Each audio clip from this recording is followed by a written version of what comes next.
دیکھا جائے گا. البتہ بتایا گیا کہ اور جب کہ دونوں مل کر درہم سے بڑھ جائیں تو نماز نہ ہوگی. خفیفہ اور غلیظہ ایک وقت کسی کے کپڑوں کو لگ جائے تو خفیفہ بھی غلیظہ کے حکم میں آ جائے گی.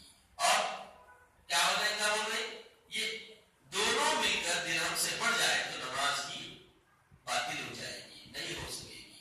پھر بتایا گیا کہ اگر کسی کپڑے پر نجاست خفیفہ یا غلیظہ اسی قدر لگے کہ جس قدر معاف ہے لیکن پھیل کر بڑھ جائے, جیسے ناپاک تیل تو پھر معاف نہیں, یعنی بلکہ دونوں کو دور کرنا فرض ہے. تیل گندا تیل تھا, کوئی تیل میں گری ہوئی تھی, وہ تیل اڑ کے گر گیا. اب کیا ہوا, خفیفہ بھی ہوگا غلیظہ مل گئے تو اب دونوں کا دور کرنا کیا ہو جائے گا, فرض ہو جائے گا, لازم ہو جائے گا. پھر بتایا گیا اب چند صورتیں معافی کے بیان کی جو شریعت نے بندوں کو دی ہے وہ بتایا. کسی نجاست کے نہایت باریک چھینٹے سوئی کی نوک برابر کپڑے یا جسم پر لگ جائے تو معاف ہے. اگر کپڑے یا جسم کے سوا پانی میں پڑے جو کثیر و جاری ہو تو پانی ناپاک ہو جائے گا.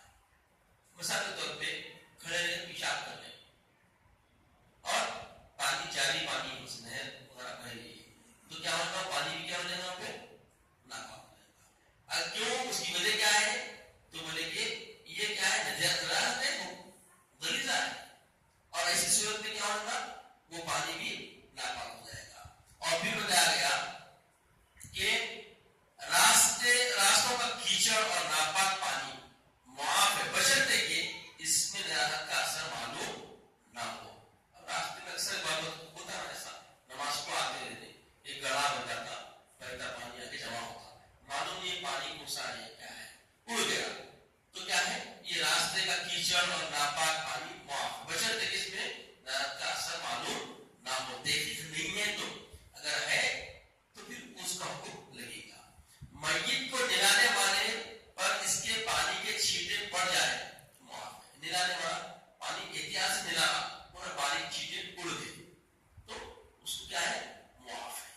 مگر غسل دینے والا غسل کرنا مستحسن عمل نہیں, یہ بات بتائی جا چکی ہے. دودھ